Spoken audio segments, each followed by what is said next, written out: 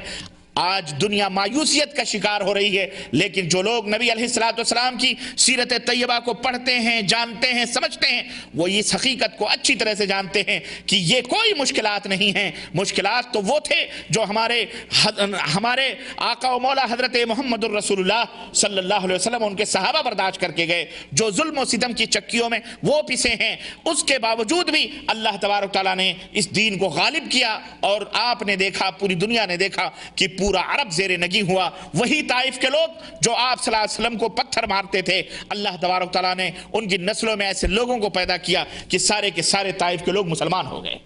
تو یہ ان مع العسر یسرا، ہر تنگی کے بعد آسانی ہوتی ہے، یہ اللہ تبارک تعالیٰ کا میسج ہے، یہ پیغام ہے، اور مسلمانوں کے لیے اس کے اندر بشارت اور خوشخبری بھی ہے۔ اس سیرت طیبہ سے ہمیں یہ معلوم ہوا۔ المہم اس طرح سے طائف سے آپ صلی اللہ علیہ وسلم معراج سے واپس ہوئے، اور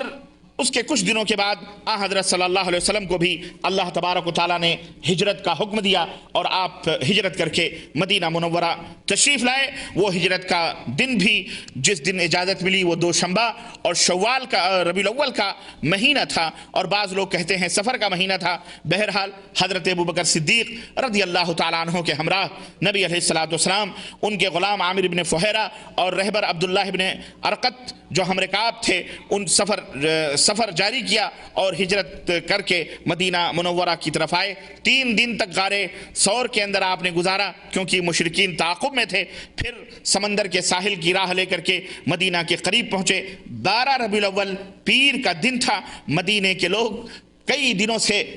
دنوں سے انتظار کر رہے تھے۔ چنانچہ روایتوں کے اندر آتا ہے کہ مدینے کے لوگ صبح تڑکے سورج نکلنے سے پہلے ہی روزانہ مدینے سے بستی کے باہر بھیڑ عورتیں مرد سب جا کر کے انتظار کرتے کہ کہیں سے کوئی قافلہ آتا ہوا دکھائی دے، لیکن جب سورج کی تمازت اور اس کی گرمی شدید ہو جاتی تو مایوس ہو کر کے واپس آ جاتے۔ روایتوں میں آتا ہے کہ ایک دفعہ ایک یہودی اپنے چھت کے اوپر بالکنی کے اوپر بیٹھا ہوا تھا، اچانک اس کی نظر دو حرکت کرنے والے سایوں کے اوپر پڑی کہ گرد و غبار میں اٹے ہوئے دو جسم مدینے کی طرف آ رہے ہیں۔ اس نے سمجھا کہ ہو نہ ہو یہی وہ ذات ہے جس کا انتظار مدینے کے لوگ کرتے ہیں۔ اس نے اپنے چھت سے ہی آواز لگانا شروع کیا کہ اے مدینے کے لوگوں، جس کا تمہیں انتظار تھا وہ آ رہا ہے،